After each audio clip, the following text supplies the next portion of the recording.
मेरे साथ एक शख्सियत हैं। शख्सियत कितनी बड़ी है उससे आप यूँ समझ लीजिए कि साल 2003 से साल 2018 तक लगातार 3 बार विधायक रहे हैं। मध्य प्रदेश सरकार में, शिवराज सरकार में मंत्री रहे हैं। किन विभागों के मंत्री रहे हैं उससे आप यूँ समझ लीजिए कि उच्च शिक्षा और तकनीकी शिक्षा जैसे विभागों की बागडोर इनके हाथों में थी। जी हाँ, मैं बात कर रहा हूँ दीपक जोशी जी की। नमस्कार दीपक जी। नमस्कार। आपने अपनी राजनीतिक जीवन की शुरुआत जो है छात्र राजनीति से की। आप अखिल भारतीय विद्यार्थी परिषद से जुड़े रहे। क्या कठिनाइयाँ थी उस समय जो आपने फेस की हैं? मेरा तो पारिवारिक पृष्ठभूमि राजनीतिक रही है, लेकिन जब कॉलेज में गया तो रैंकिंग को लेकर मुझे बड़ा बुरा अनुभव हुआ। मेरी रैंकिंग सिर्फ इसलिए ली गई कि मैं तत्कालीन विपक्षी पार्टी के दल का नेता का लड़का था। तभी मैंने तय किया था कि इस रैंकिंग को मैं समाप्त करूंगा और मैं छात्र राजनीति में आ गया। हमीदिया कॉलेज में एडमिशन लेने के बाद ही जब बीकॉम थर्ड ईयर में पहुंचा तो मुझे पार्टी ने कठिन चुनौती दी थी कि जिस क्लास से हमारा सीआर नहीं लड़ता था उससे मुझसे बोला गया कि आप चुनाव लड़ो। मैंने शहर से उस चुनौती को स्वीकार किया और वो चुनाव को लड़ा मैं। हालांकि चुनाव हारा मैं, ऐसे कह भी सकता हूँ कि पहली लड़ाई में हारा था, लेकिन बाद में मैं कॉलेज का प्रेसिडेंट का प्रत्याशी विद्यार्थी परिषद द्वारा बनाया गया और मैंने वो चुनाव रिकॉर्ड मतों के साथ जीतने के साथ साथ एक नया रिकॉर्ड हमने कायम किया था कि 22 साल बाद एक ही पैनल के 4 छात्र प्रतिनिधि एक साथ जीत कर आए थे। इस नाते से मैं कह सकता हूँ कि मैं छात्र राजनीति से शुरुआत मेरी कॉलेज से हुई है। आलोक संजर जी भोपाल के पूर्व सांसद और आपके मित्र भी आपकी कार्यकारिणी में थे, उपाध्यक्ष रहे। वो मेरे साथ उपाध्यक्ष रहे। वो चुनाव बड़ा भोपाल में एक पॉलिटिकल आधार पर हो गया था। कांग्रेस से भी जो प्रत्याशी थे कद्दावर थे और कांग्रेस के जाने पहचाने परिवारों से थे। बीजेपी के प्रत्याशी भी जो थे वो थोड़े बहुत परिचित थे। तो इस नाते से वो चुनाव एक पॉलिटिकल हो गया था, कांग्रेस वर्सेस बीजेपी हो गया था और छात्र राजनीति के भोपाल का एक बहुत बड़ा चुनाव माना गया था उस जमाने में। जी, भारतीय जनता युवा मोर्चा से आप जुड़े रहे। क्या दायित्व थे आपके भारतीय जनता युवा मोर्चा में? क्योंकि भोपाल में उस समय बहुत कम लोग काम करते थे जी, तो ऐसे दृष्टिकोण में मुझे जनता विद्यार्थी मोर्चा जो बीजेपी की स्टूडेंट विंग हुआ करती थी उस समय, उसका विश्वविद्यालय संयोजक का दायित्व मिला था सन 83-84 से जी। और इस नाते से वो युवा मोर्चे की राजनीति में भी मुझे कहीं ना कहीं प्रवेश मिला। मैं लगातार युवा मोर्चे में 82 से लेकर 2000 तक प्रदेश कार्य समिति का सदस्य रहा। बाद में मैं 2002 से 2004 तक जनता युवा मोर्चे का प्रदेश का उपाध्यक्ष भी रहा और भोपाल संभाग का प्रभारी भी रहा। जी, 2003 में आपने अपना पहला विधानसभा चुनाव बागली से लड़ा था। कैसा था वो आपका पहला विधानसभा चुनाव? बागली मेरे पिताजी की परंपरागत सीट रही और एक रिकॉर्ड सीट मानी जाती थी, क्योंकि लगातार 8 बार उस समय जीतने वाला कोई भी आदमी नहीं था। एक ही पार्टी, एक ही आदमी और एक ही प्रत्याशी। जी, पिताजी 98 के चुनाव में जब हार गए थे चुनाव, जी, मैं चूँकि देवास में रहता था तो मैंने बागली को अपनी उनकी अनुपस्थिति में जो काम हो सकते थे वो करने का प्रयत्न किया। जी, मैंने ये सोच कर नहीं किया था कि बागली की विधानसभा से मैं चुनाव लड़ूंगा। जी, एक कार्यकर्ता भाव से मैंने काम किया था, लेकिन कार्यकर्ताओं ने शायद बड़ा मन बना लिया था कि जोशी जी की जगह मुझे मौका दिया जाए और इस नाते से पार्टी ने मुझे मौका दिया था और मैंने वो मेरा सीट जो है रिकॉर्ड मतों से उस समय जीती थी। 2008 के विधानसभा चुनावों में परिसीमन होता है और आप पहुंच जाते हैं हाटपिपलिया, जो आपके पिताजी की जन्मस्थली भी थी। हाटपिपलिया में आपको क्या कठिनाइयों का सामना करना पड़ा था आपके पहले विधानसभा चुनाव में? हाटपिपलिया मेरे लिए नई सीट थी। हाटपिपलिया से थोड़ी सी मेरी समझाइश भी कम थी, क्योंकि देवास के आसपास जरूर था, मैं देवास रहता जरूर था, लेकिन लगातार बागली क्षेत्र के होने के कारण मैं हाटपिपलिया क्षेत्र से कम परिचित था।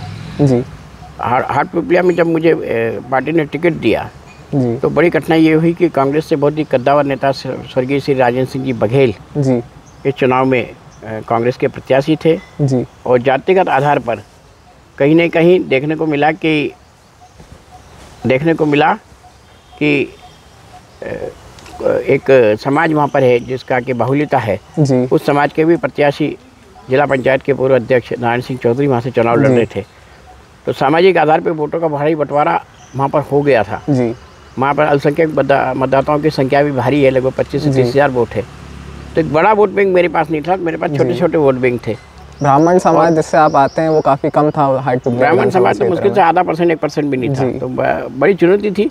लेकिन कार्यकर्ताओं का परिश्रम हुआ और कहीं ना कहीं स्ट्रेटेजी बागली के कामों के आधार पर बनी, क्योंकि बागली लगा हुआ था उससे जी। उस आधार पे जनता ने कहा कि नहीं, इनको बागली में जब अच्छा काम किया तो इस बार मौका मिलना चाहिए, और मुझे मौका मिला था वहाँ से। हाटपिपलिया की जनता को आपके काम पसंद आते हैं। 2013 में शिवराज लहर भी होती है और आप फिर से एक बार हाटपिपलिया से विधायक बनते हैं। देखिए 13 के चुनाव मेरे काम का आकलन ही था जी। जो मैंने हाटपिपलिया में किए थे। जी। खास करके कुछ समस्याएं थी शिक्षा के क्षेत्र में, स्वास्थ्य के क्षेत्र में। एक बरोठा से देवास का जो सड़क था वो आज़ादी के बाद कभी नहीं बना था, उनकी बहुत महती मांग थी कि वो रोड बनना चाहिए। जी। स्वास्थ्य के क्षेत्र में हाटपिपलिया को सिविल अस्पताल का दर्जा दिया हमने, कुछ स्कूल और कॉलेजों की स्थापना की। उसके कारण से जनता ने कहीं ना कहीं मुझे समर्थन भी दिया और मैंने उस चुनाव को पिछले चुनाव की तुलना में भारी संख्या में बहुमत है कि आप हैट्रिक नहीं लगा पाए हाटपिपलिया विधानसभा क्षेत्र में। 2018 में एक तो बीजेपी विरोधी लहर थी जी। आपको पता होगा, किसान आंदोलन भी हुआ था। बीजेपी पहली बार लोकसभा विधानसभा लूज कर गई थी। जी। जी। कांग्रेस की सरकार भी बनी थी। जी। दूसरा कारण जो था, जातिगत आधार पे जो कांग्रेस से प्रत्याशी थे जी। उनकी सबसे ज़्यादा मतदाता थे, लगभग 35,000 वोट उनके थे। अल्पसंख्यक मतदाता भी भारी संख्या में हाटपिपलिया क्षेत्र में हैं। जी। इस नाते से अल्पसंख्यक और उनके समाज का कॉम्बिनेशन उनके बढ़त दिलाने में कामयाब रहा। जी। किसान आंदोलन का भी एक फैक्टर रहा, लेकिन मैं ये मानता किसान आंदोलन अपनी जगह था, लेकिन मुख्य कारण ये रहा कि उनकी जाति की बहुलता और दूसरा अल्पसंख्यक मतदाताओं की बहुलता। जी। इसके कारण से वो सीट में कहीं ना कहीं लूज कर गया। मंदसौर से ये किसान आंदोलन चला था और मंदसौर की लगभग सारी सीटें भारतीय जनता पार्टी ने जीती थी। देखिए वो किसान आंदोलन जो था अलग अलग स्टेजों पे अलग अलग तरीके से लड़ा गया था। जी। आप तो जानते हैं मध्य प्रदेश की भौगोलिक स्थिति बहुत अलग प्रकार की जी। है। कहीं ना कहीं मुझे ऐसा लगता है कि जो किसान आंदोलन से जुड़े लोगों को था कि मेरे को जो उनकी मदद करना थी, जी। खास करके प्रकरणों के दौरान, जी। वो नहीं मैं कर पाया। लेकिन मैं, जैसा मेरे परिवार की रही है कि हम साफ सुथरी राजनीति करने वाले लोग हैं, हमने उन्हें कोई आश्वासन नहीं दिया था। लेकिन कुछ लोग हमारे पास आए थे कि हमारे इतने लोगों के नाम है, तब मैं मुख्यमंत्री शिवराज सिंह चौहान के पास प्रतिनिधिमंडल को ले गया था। जी। वो सब नाम आज भी वहीं के वहीं रुके हुए हैं, आज भी उनके खिलाफ कोई किसी प्रकार का वो नहीं है। लेकिन जिनके खिलाफ कार्रवाई हुई थी उनसे ये कहा गया था कि आपके मुकदमे वापस हो जाएंगे, आपके वापस हो जाएंगे, लेकिन आज की तारीख तक वो कोई मुकदमे वापस नहीं हुए, वो सब मुकदमे के चक्कर लगा रहे। तो मैं ये कह रहा हूँ कि झूठ बोल के वोट लेने की परिपाटी ना मेरी पार्टी की रही ना मेरी परिवार की रही। तो इस दृष्टिकोण से मैं उस चक्कर में कहीं ना कहीं कमजोर रहा। और जो कहता है कि राजनीति में सब जायज़ है, वो जायज़ बना का हमारे विरोधी ने फायदा उठाया। जी। राजनीति में आपके परिवार की ईमानदारी स्वर्गीय जोशी जी रहे हों, चाहे आप रहे हों, भोपाल ही नहीं, मध्य प्रदेश ही नहीं, भारत ही नहीं, पूरे विश्व में जानी जाती है। कई किस्से भी आपके परिवार के बारे में चलते हैं, तो क्या हैं वो किस्से? देखिए हमारा परिवार हाटपिपलिया जैसे छोटे से गांव से आया। जी। कभी कभी राजनीति में हम आकलन करते हैं तो हम देखते हैं कि एक पंच बनने के बाद आदमी, एक सरपंच बनने के बाद, एक पार्षद बनने के बाद पता नहीं किस प्रकार से दौलत और सामान जुटाता है और अपने आप को करता है। जी। लेकिन हमारे पिताजी ने कहा कि राजनीति को हमने जनसेवा का माध्यम माना है। इस सेवा के माध्यम से हमको परोपकार करना है, ना कि अपने उपकार के लिए कोई ना कोई व्यवस्था जुटाना। तो कभी उन्होंने इस प्रकार की व्यवस्था बनाई नहीं। जी। और चूंकि उनका बनाया रास्ता हमारे पास सबसे नज़दीक है, क्योंकि हमने रोज़ उनको जीवन में देखा है। जी। तो हमारी कोशिश भी ये रहती है कि हम भी उसी प्रकार से कोशिश करें। एक पारदर्शी राजनीति, खास करके जो हमारे पिताजी का कहना था, कथनी और करनी में अंतर नहीं होना चाहिए। जी। तो कथनी करने का अंतर उन्होंने नहीं पाला और हम भी कोशिश करते हैं कथनी करने का अंतर हम भी नहीं पाले। जी। आने वाले समय में 2018 का विधानसभा चुनाव हुआ था, आने वाले समय में आप कांग्रेस में गए, क्या परिस्थितियां थी जिसमें आपको कांग्रेस में जाना पड़ा? देखिए पार्टी से कुछ बातें थी जिससे मेरा मतभेद था। जी। हालांकि लोगों ने मान लिया कि मैं शिवराज सिंह जी चौहान के खिलाफ था। जी। शिवराज जी और मेरा राजनीतिक जीवन उनसे शुरू हुआ है, क्योंकि 1980-81 से उन्होंने मुझे छात्र राजनीति से जोड़ा था। लगातार संबंधों के आधार पर, और मुझे लगा कि शिवराज जी ने मुझे जितना बढ़ाना था उतना नहीं बढ़ाया, व्यक्तिगत रूप से मुझे ऐसा लगता था। तो मेरे को कहीं ना कहीं एक रोष था मेरे मन में। जी। और वो रोष कहीं ना कहीं मैंने प्रकट किया। जी। लेकिन मुझे लगता है कि शिवराज जी एक उसे परिवार से आते जिसमें बहुत बचपन में, छोटेपन में उन्होंने माँ को खो दिया था। जी। बहुत ही छोटे परिवार से थे। जी। एक संघर्ष की परिपाटी से वो आए थे। जी। तो मेरे को लगा कि मैंने कहीं ना कहीं वो ठीक नहीं किया। जी। तो मैं शिवराज जी के पास एक बार गया। जी। और मैंने व्यक्तिगत रूप से कहा कि मैंने आपके खिलाफ जो चीज़ बोली है वो मुझे नहीं बोलना थी। जी। तो उन्होंने कहा गुस्से में अक्सर बोला जाता है, और मैं तो आज भी तुमसे यही कहता हूँ। एक बार उन्होंने कहा था कि दीपक मेरा छोटा भाई है, तो मैंने कहा था मैं उन्हें नहीं मानता जी बड़ा भाई। जी लेकिन बाद में उन्होंने कहा मैं आज भी तुम्हें बड़ा भाई मानता हूँ, तो मुझे छोटा भाई मानो नहीं मानो, लेकिन मैंने कहा नहीं नहीं, मैं आपका भाई नहीं, आपका वो रहूँगा, एक परिदृश्य में चलने वाला व्यक्ति, कार्यकर्ता जो हमेशा आपके साथ काम करेगा। तो वो एक भावावेश में कहीं ना कहीं निर्णय हुआ था, और गलती मुझसे हुई, ये स्वीकार करने में मुझे कोई गुरेज नहीं। हमीदिया कॉलेज में शिवराज सिंह चौहान के आप सीनियर रहे हैं। शिवराज सिंह मेरा सीनियर, शिवराज जी मुझसे सीनियर। अच्छा, वो आपसे सीनियर थे जी। शिवराज जी मुझसे सीनियर। और फिर आप कांग्रेस में जाते हैं। कांग्रेस में कन्नौद आपकी सीट होती है। मुझे लगता है कि आप उन गिने चुने राजनेताओं में से हैं जिन्होंने 3 अलग अलग विधानसभा सीटों से विधानसभा का चुनाव लड़ा है। कन्नौद एकदम नई सीट नहीं थी, क्योंकि देवास जिले की सीट थी जी। पिताजी की आभा मंडल मेरे साथ था जी। दल जरूर अलग था। बहुत से लोगों का जब मैं घर पे जाता था तब वो कहते भी थे कि हम तो जोशी जी के साथ वाले लोग हैं, जी। लेकिन आपने दल बदला है, हमको जोशी जी ने जहाँ छोड़ा था हम तो वहीं रहेंगे। कुछ लोगों ने ऐसा भी कहा, कुछ लोगों ने ये कहा कि नहीं आपका निर्णय ठीक था, हम आपके साथ हैं, आपके साथ रहेंगे। एक अच्छा राजनीतिक जो संघर्ष कहा जा सकता वो देखने को मिला कन्नौद खाते गाँव में पराजय हुआ। पराजय होने का मूल कारण जो प्रदेश में कांग्रेस की पराजय का कारण बना जी, उसमें जो एक योजना थी, योजना के साथ स्वयं शिवराज सिंह जी चौहान का क्षेत्र बगल में था जी, जो कि वो बुधनी विधानसभा, उसका प्रभाव के साथ साथ जो सत्ता तंत्र के साथ सहयोग मिलता है जी जी, उस वो नहीं का था भी सहयोग उनको कहीं ना कहीं मिला जी। तो उस सब कारणों से निर्णय बना। लेकिन मुझे इसलिए संतोष है कि मैं महज 15 दिन के लिए चुनाव लड़ने गया था जी। किसी गांव से किससे परिचित था। मैंने अपने राजनीतिक जीवन का 5वां चुनाव लड़ा था जी, और सबसे अधिक मत 86,000 वोट मैंने प्राप्त किए। तो मुझे लगता है कि मैं कहीं ना कहीं अपनी सफलता में कमजोर जरूर हुआ, लेकिन सफलता के नज़दीक पहुंचा था, इसलिए मुझे कोई इस प्रकार का वो लगता नहीं। संतुष्ट हैं इससे। विधानसभा चुनाव आप हारते हैं, उसके बाद आपकी भाजपा में वापसी होती है। क्या वो कारण रहे जो आपको भाजपा में आना पड़ा वापस? ये देखिए, कांग्रेस कि जो 2 व्यक्ति जिनको मैं बहुत सम्मान देता हूँ, देता रहूँगा जी, माननीय कमलनाथ जी और दिग्विजय सिंह जी। दोनों एक अलग अलग राजनीतिक धाराओं में काम करने वाले व्यक्ति हैं। कमलनाथ जी का विजन इतना वो है, मुझे लगता है कि अनूठा विजन है जी। बहुत कम बात करते हैं, लेकिन बहुत कम बात में वो अपनी सारी बातें कह देते हैं और काम की कोशिश करते हैं जी। उनके दिमाग में एक पूरे मध्य प्रदेश का रक्षा भी था। दिग्विजय सिंह जी तो 10 साल मुख्यमंत्री रहे, बहुत से काम उनके करने की अपेक्षा थी, लेकिन कर नहीं पाए जी। लेकिन उनकी जो एक लड़ने की जो चेष्टा है, मुझे देखा कि वो हमेशा उनके दिल में कहीं ना कहीं रहती है। आज इतनी उम्र के बाद भी वो सुबह बहुत जल्दी उठ जाते हैं और काम के लिए लग जाते हैं, धूप में, गर्मी में, किसी प्रकार का।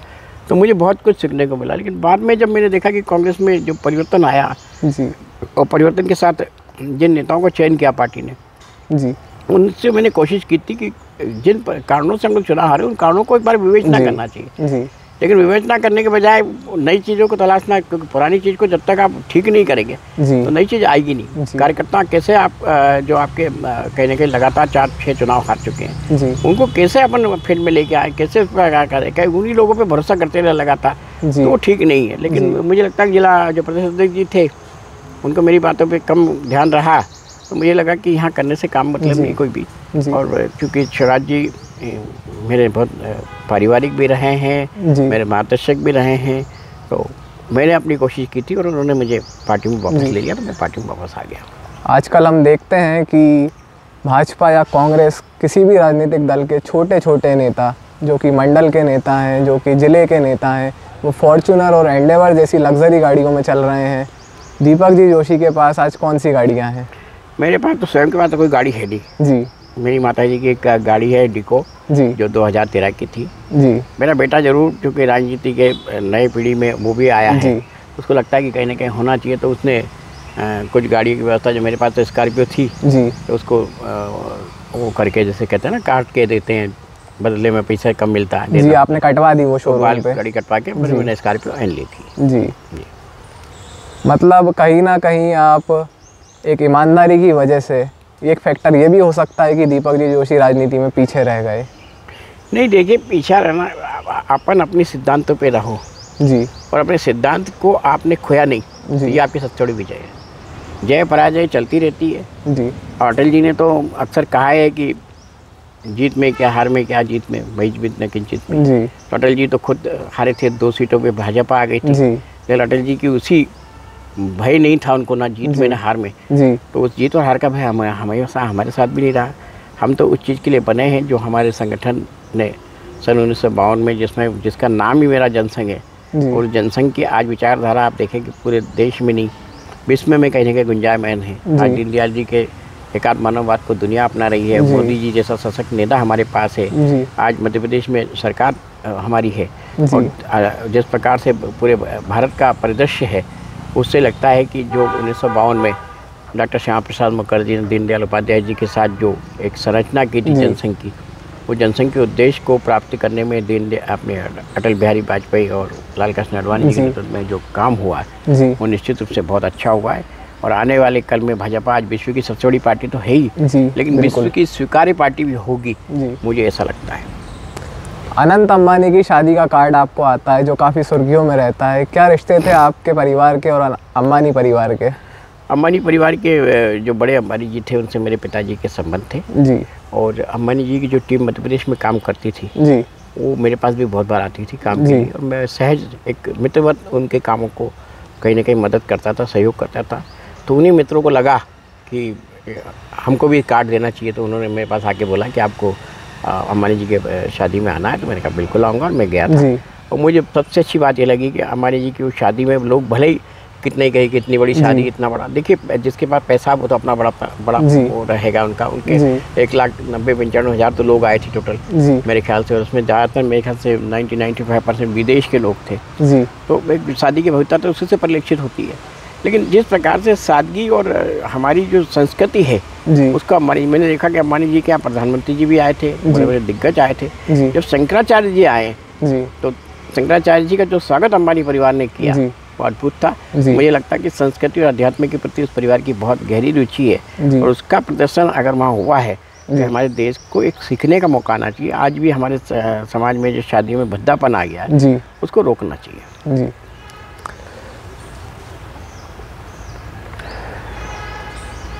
पिछले कुछ दिनों से आप काफ़ी सुर्खियों में बने हुए हैं। जो रामासर साइट है उसको लेकर आपने प्रधानमंत्री मोदी जी को पत्र लिखा। क्या मध्य प्रदेश में आपकी सुनवाई नहीं हो रही है?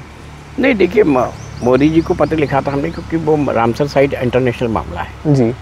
वो बड़ा तालाब भोपाल की जान है जी। भोपाल की हम सब लोग भी बड़े तालाब को देख के अद्भुत होते हैं जी। 1100 साल पुरानी वाटर बॉडी है वो जी। और कहा तो जाता है कि बड़ा तालाब भोजपुर मंदिर तक था। मंडीदीप नाम ऐसे ही नहीं है, वो द्वीप ही था वाकई। तो ऐसे दृष्टिकोण में अभी कुछ लोगों ने, जिसमें कुछ ब्यूरोक्रेट्स हैं, कुछ राजनीतिक के लोग हैं, कुछ दबंग लोग हैं, इन्होंने मिलकर कागज़ बना लिया और कागज़ बना के बड़े तालाब के आसपास की ज़मीनें जो नीलवट रातीवट साइड की, वो उसको खरीदना, बेचने का दाम होने पर दाम पे करना। आज सबसे बड़ी कम गाइडलाइन है तो उसी एरिया की है, ताकि वो ज़मीन 2 नंबर के पैसे में खरीदी जा सके।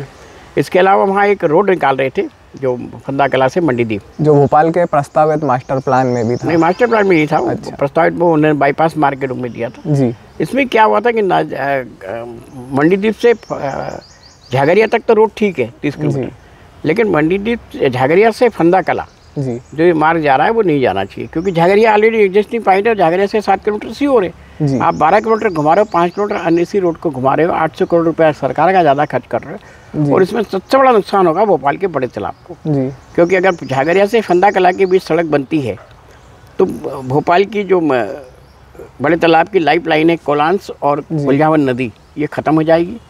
12 गाँव का सीपेज चलाना बंद हो जाएगा, और आने वाले कल में कंक्रीट का जब जंगल स्थापित हो जाएगा तो ये बड़ा तालाब अपने आप ख़त्म हो जाएगा। आज नहीं होगा, 20-25 साल बाद। तो एक तरफ दुनिया पानी को सहेजने में लगी हुई है, हमारे तालाब को दुनिया कहीं ना कहीं देखने आती है, तो इस तालाब को हम अपनी थोड़े से लोगों की जिद के कारण रोक दें, ये मुझे ठीक नहीं लगा। और मैंने अपने कुछ छात्र साथियों के साथ इस मुद्दे को उठाया था जी। हमने प्रधानमंत्री कार्यालय को, राष्ट्रपति कार्यालय को, जहाँ जहाँ लिख सकते थे लेटर लिखा, ईडी को भी लिखा, सीबीआई को भी लिखा।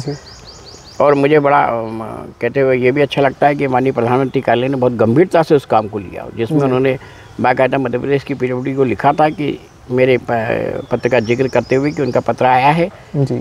बड़े पैमाने पर ज़मीनों की खरीदों की हेरफेरी की जा रही वहाँ पर जी। उस चीज़ को संदर्भ में अभी कहीं ना कहीं कार्रवाई हुई है, कार्रवाई भी हुई, और मोहन यादव जी की सरकार ने इसको गंभीरता से सही लिया। अभी वो प्रोजेक्ट रोका गया है जी। एक दूसरा प्रोजेक्ट केंद्रीय परिवहन मंत्रालय द्वारा प्रस्तुत भी कर दिया गया है। जी। तो हो सकता है कि ये बड़ा तालाब अब हमारा बच जाए। इस प्रोजेक्ट से वाइल्ड लाइफ को भी एक बड़ा नुकसान होने वाला था। वाइल्ड लाइफ तो 900 साढ़े 900 प्रकार के पक्षी आते हैं यहाँ पर, जी वो चले जाएंगे। जी पूरे विश्व में भोपाल अकेला ऐसा शहर है कि जहाँ शेर के दर्शन होते हैं पूरे विश्व में। जी तो शेर भी गायब हो जाएगा, नाना प्रकार कितने प्रकार के जानवर गायब हो जाएंगे। तो ये बायोडाइवर्सिटी पे भोपाल के बहुत बड़ा व्यापक असर करेगा। आज भोपाल पोल्यूशन से कम रहने वाला शहर है, जी। तो इसको बचाए रखने की जिम्मेदारी हम सबकी है। इस नाते से हमने ये बात उठाई थी। जी। भोपाल का पिछले दिनों काफ़ी नाम खराब हुआ, काफ़ी सारा पैसा भोपाल में पकड़ा गया, काफ़ी सारा पैसा जो अनक्लेम्ड था, जिसमें किसी ने ऐसा नहीं कहा कि ये मेरा पैसा है। भोपाल के मेंढोरी जंगल में एक कार मिलती है जिसमें 52 किलो सोना और काफ़ी मोटा कैश मिलता है। इस पर आप क्या कहेंगे? देखिए, मेरा तो फिर कहना कि बेनामी संपत्ति पकड़ाना, 10 करोड़ रुपया नगद और 54 किलो सोना। जी। दूसरी तरफ हमने जब वेस्टर्न बाईपास वाला मुद्दा उठाया था, जिसमें एक राजेश शर्मा नामक व्यक्ति का नाम आया, जिसमें भी बताया गया कि 200 करोड़ की बेनामी संपत्ति। जी। मैं इतना जानता हूँ कि पुलिस अगर किसी से नाम उगलवाना चाहे तो मरे से भी नाम उगलवा लेती है। जी बिल्कुल। तो क्यों प्रशासन इतना चूक कर रहा है? किससे डर रहा है? किससे घबरा रहा है? जी। ये कहीं ना कहीं प्रशासन की चूक भी है और घबराहट और डर रही है। वो किसी न किसी शख्स को बचाना चाहते हैं। ये ठीक नहीं है राजनीति में, क्योंकि जनता का पैसा अगर आप इस प्रकार से अपने हितों में उपयोग करते हो, ये कतई ठीक नहीं है। पुराने समय में राजा ज़रूर पैदा होते थे, लेकिन राजा भी राजकार्य के काम करता था। जी। आपने शायद गरीबों के योजनाओं के पैसे खत्म किए, आपने बड़े तालाब को ख़त्म करने की योजना बना ली, आपने जानवरों के स्थान छीन लिए। जी। क्या इस प्रकार के हिमाकत करने वाले व्यक्तियों को, चाहे वो कोई भी हो, बिल्कुल, चाहे वो ब्यूरोक्रेट्स हो, चाहे राजनीतिक हो, चाहे कोई दबंग व्यक्ति हो, चाहे किसी प्रकार के अन्य कामों से जुड़ा हुआ व्यक्ति हो, ऐसे लोगों को इस चीज़ों से दूर करने का दायित्व समाज का है और हम सब लोगों को मिलकर ऐसे लोगों को दूर करना चाहिए। और मैंने प्रधानमंत्री जी को पत्र भी लिखा है कि बेनामी संपत्ति के नाम उजागर होना चाहिए। जी।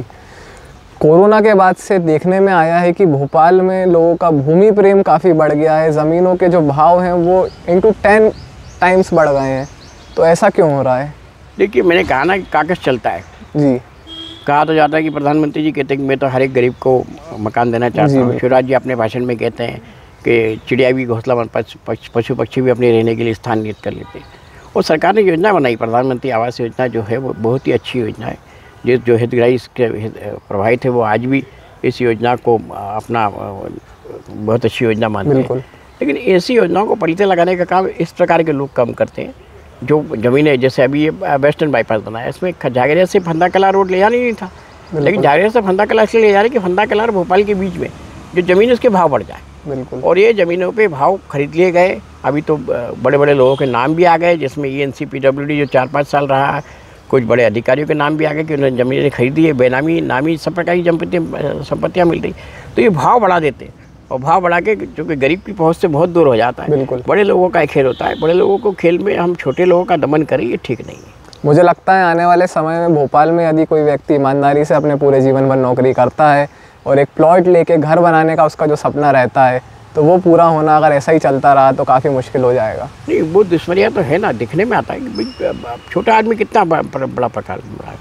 20 बाई 30, 20 बाई 40, 20 बाई 50, इससे बड़ा तो मकान प्लाट ही नहीं मांगता वो। जी। और इसी प्लाट में उसका उतना वो बजट खत्म हो जाता है कि घर का बनाने की स्थिति होती है। तो कहीं ना कहीं आम आदमी इससे कुछ रहा है, पिस रहा है। इससे निजात दिलाने के लिए सबको एक होकर, जैसे हमने ये बात उठाई है, जो आज भोपाल के आवाम ने साथ भी दिया, हमें काफ़ी लोगों ने साथ मिला है, और ख़ास करके प्रधानमंत्री कार्यालय की जो एक लेटर आया जिसके माध्यम से काम कहीं ना कहीं रुका है, तो उससे लगता है कि प्रधानमंत्री तक हम बात पहुंचाएंगे। अभी समय समय पे हमारे और भी बातें हमने ली है, जिसको हम प्रधानमंत्री कार्यालय तक और अलग अलग फॉर्मों पे पहुंचाने की कोशिश करेंगे, चाहे वो NGT हो, चाहे पोल्यूशन के लिए मामला हो। इस सब चीज़ों को लेकर हम सब लोग एक होकर इसको लगातार काम करेंगे। हमारी Gen Z जनरेशन है, इस जनरेशन में एक शब्द बड़ा आजकल चल रहा है, कमबैक।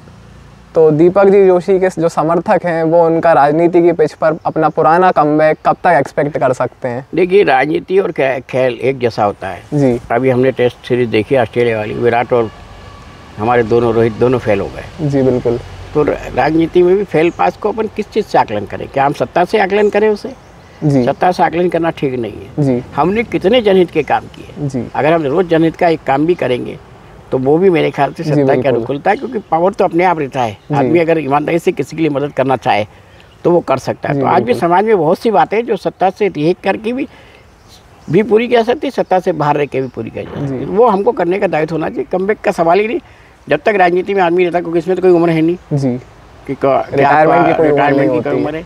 और ये तो एक खिलाड़ी भावना है। खिलाड़ी जब तक मजबूत रहता है, अपने शरीर से फिट रहता है, तब तक वो अपना काम करता है। ऐसे राजनीति को भी अपना काम करना चाहिए, लेकिन जरूरी नहीं कि उसको सत्ता से जोड़ लें हम। सत्ता से, कुर्सी से, पद से, प्रतिष्ठा से, इन सब से जोड़े बिना भी हम काम करेंगे तो भी आपको समाज में सम्मान मिलेगा। दीपक जी, आपने अपना समय हमें दिया, इसके लिए आपका बहुत बहुत धन्यवाद। धन्यवाद।